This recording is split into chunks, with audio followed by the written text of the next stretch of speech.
नमस्कार मित्रों, आप सभी का मेरे चैनल पर स्वागत है। आज सीता नवमी के अवसर पर हम एक कथा का श्रवण करेंगे। आइए, सीता नवमी की पौराणिक कथा के अनुसार मारवाड़ क्षेत्र में एक वेदवादी श्रेष्ठ धर्मधुरीन ब्राह्मण निवास करते थे। उनका नाम देवदत्त था। उन ब्राह्मण की बड़ी सुंदर रूप गर्विता पत्नी थी। उसका नाम शोभना था। ब्राह्मण देवता जीविका के लिए अपने ग्राम से अन्य किसी ग्राम में भिक्षाटन के लिए गए हुए थे। इधर ब्राह्मणी कुसंगत में फंसकर व्यभिचार में प्रवृत्त हो गई।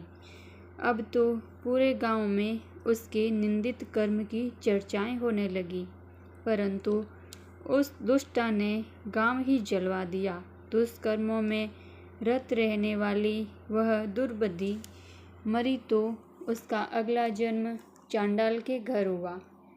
पति का त्याग करने से वह चांडालिनी बनी। ग्राम जलने से उसे भीषण कुष्ठ हो गया तथा व्यभिचार कर्म के कारण वह अंधी भी हो गई। अपने कर्म का फल उसे भोगना ही था।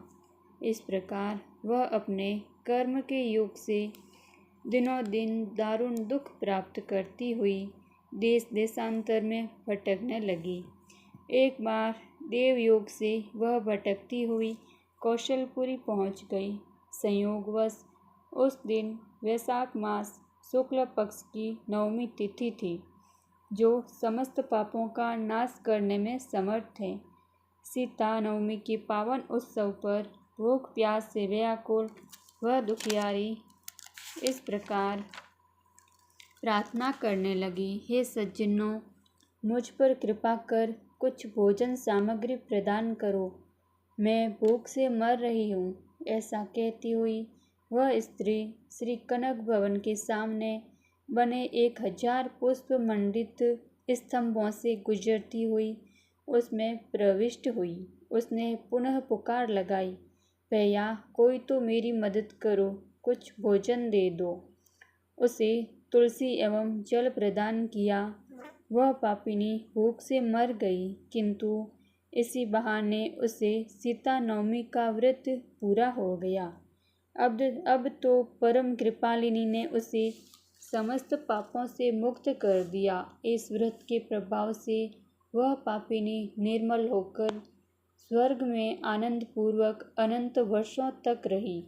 तत्पश्चात वह कामरूप देश के महाराज जयसिंह की महारानी कामकला के नाम से विख्यात हुई। जातिस्मरा उस महान साध्वी ने अपने राज्य में अनेक देवालय बनवाए, जिनमें जानकी रघुनाथ की प्रतिष्ठा करवाई। इस दिन जानकी स्तोत्र, रामचंद्राष्टकम, रामचरितमानस आदि का पाठ करने से मनुष्य के सभी कष्ट दूर हो जाते हैं। सीता नवमी पर जो श्रद्धालु माता जानकी का पूजन अर्चन करते हैं, उन्हें सभी प्रकार के सुख समृद्धि प्राप्त होती हैं। कथा संपूर्णम। तो बोलिए जय सीताराम जी की।